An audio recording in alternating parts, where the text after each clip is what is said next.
Hello, welcome to concept doctors.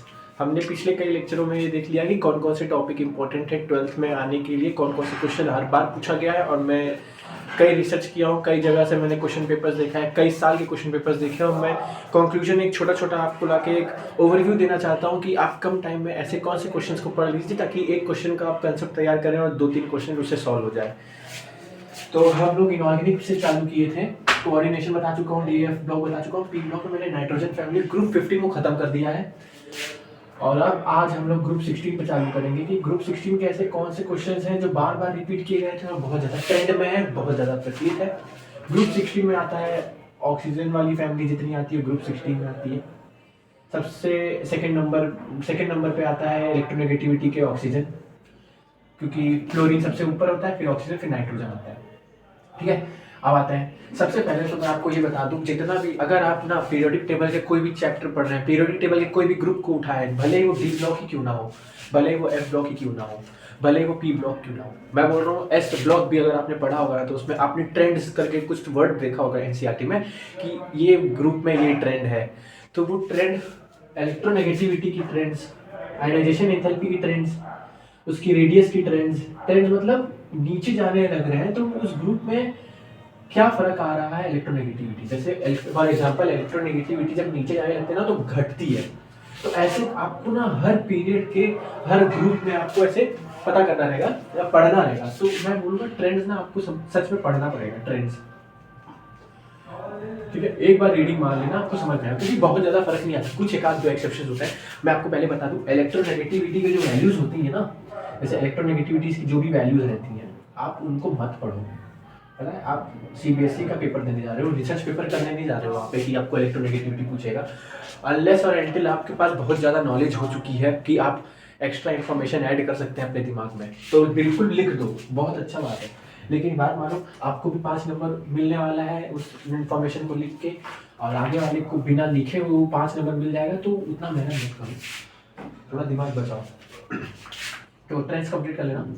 एक question था, oxygen ना -2 ऑक्सीडेशन स्टेट शो करता है, लेकिन एक्सेप्शंस हैं इसके। वो एक्सेप्शन क्या है ये क्वेश्चन पूछ सकता है। वो एक्सेप्शंस क्या है, एग्जांपल दो। तो उसके एक्सेप्शंस है OF2, O2F2 और H2O2।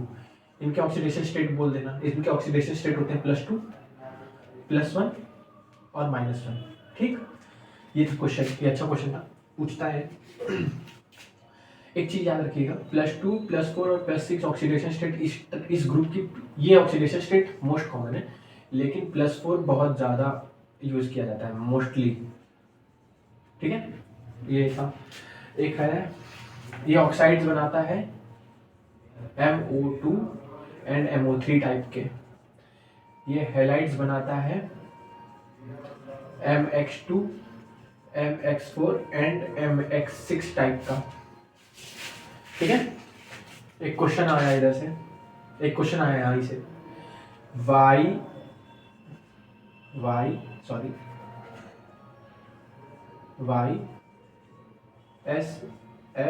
YSF6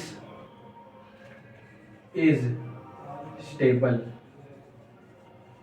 एक आया YSF6 इज स्टेबल, तो आपको इसका रीजन पता होना चाहिए SF6 स्टेबल क्यों है। देख लीजिए इसको, मैं बता दे रहा हूँ, उसके बाद स्क्रीनशॉट ले लीजिएगा। आगे बढ़ते हैं, क्वेश्चन अच्छे आते हैं इसमें से।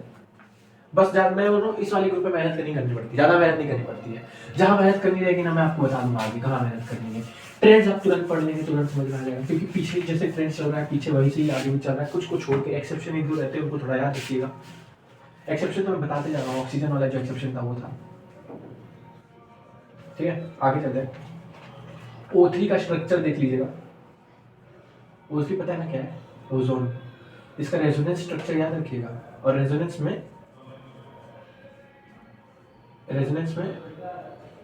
ऐसे या ऐसे करके, ऐसे से, ये सब ना गलत है। ये सब जो एरो लगाएगा ना उसका नंबर कट जाएगा। ये सब दर्शा देगा कि आपने केमिस्ट्री पहली बार पढ़ा है और आखिरी वर्ड में पढ़ा है। रेजोनेंस पे जितने भी स्ट्रक्चर होते हैं ना वो ऐसे रहते हैं, ये वाली एरो से। ठीक है, ये याद रखिएगा। ठीक, ये जो दिखा दिया ना उसका मार्क्स सच में 0.5 नंबर वहीं काट देंगे वो लोग। ठीक है, थोड़ा सा ध्यान दीजिएगा इन सब चीज़ों पे। ये भले ही इनऑर्गेनिक है लेकिन मैं ऑर्गेनिक की स्टोरी बता रहा हूँ, ऑर्गेनिक में भी ऐसी चल रहा है ट्रेंड। हाँ, एक क्वेश्चन है, rhombic sulphur and monoclinic sulphur, ठीक है, ये दोनों ना पढ़ के जाइएगा, ये दोनों इंपॉर्टेंट है। रोम्बिक सल्फर और मोनोक्लिनिक सल्फर के बारे में जितना इन्फॉर्मेशन एनसीईआरटी दी है उतना ही पढ़िएगा, उससे ज़्यादा बाहर का नहीं पूछेगा। S8 एंड S6 इसका ना स्ट्रक्चर देख लीजिएगा कैसे बनता है, ठीक है, इसका स्ट्रक्चर देख लीजिएगा। एक किंग क्राउन की तरह रहता है, किंग के ताज की तरह रहेगा और एक चेयर की तरह रहेगा, ठीक है। आगे चल रहे हैं, ऊपर लिखूंगा मैं को दिक्कत है नीचे झुक के। देखिए हो गया, ये स्क्रीनशॉट ले लीजिएगा क्योंकि ना थोड़ा समझाने वाला टॉपिक आता है तो उसको ध्यान दीजिएगा। देखिए ये सब तो था वो, मैं बोलूँ ये सब आधे घंटे में खत्म हो जाएगा। याद करने वाला ना टॉपिक अब आया है जिसको आपको ना पेन उठा के ना पेपर पे याद करना ही पड़ेगा। ये है ऑक्सो एसिड्स ऑफ सल्फर, ठीक है, oxo acids of sulphur, oxo acids of sulphur, H2H2O3 H2SO4 H2H2O8 और H2H2O7। इसका नाम, इन सबका नाम याद रखिएगा, ठीक है। इसका नाम है sulphurous acid, sulphurous acid, sulphuric acid, ठीक है, peroxo disulphuric acid, pyro sulphuric acid, ठीक है। Sulphurous acid, sulphuric acid, peroxo disulphuric acid और पायरोसल्फ्यूरिक एसिड। अब मैं आपसे एक क्वेश्चन पूछूंगा, इसका आंसर आप लोग ना कमेंट सेक्शन में लिख दीजिएगा या अपने नोटबुक में लिख लेना, इसको ढूंढना जरूर। इस कंपाउंड का ना दूसरा नाम भी, इस एसिड को दूसरा नाम भी होता है और बहुत फेमस नाम है, ये गूगल करेंगे आप लोग खुद से, ठीक है। हो सकता है सीबीएसई में वैसे ही पूछ ले, आपको ये ना दे और बोल दे उसका स्ट्रक्चर बनाओ नाम देके, तो इसको गूगल करिएगा।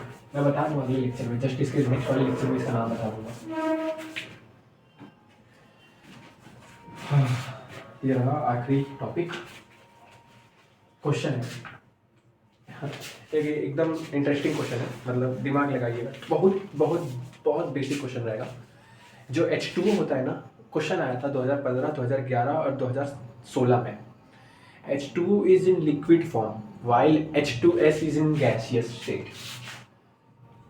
H2O is in liquid state while H2S is in gaseous state. Why? इसका ये क्वेश्चन आया था, इंटरेस्टिंग है, बहुत आसान है, देख लीजिए क्वेश्चन, ठीक है।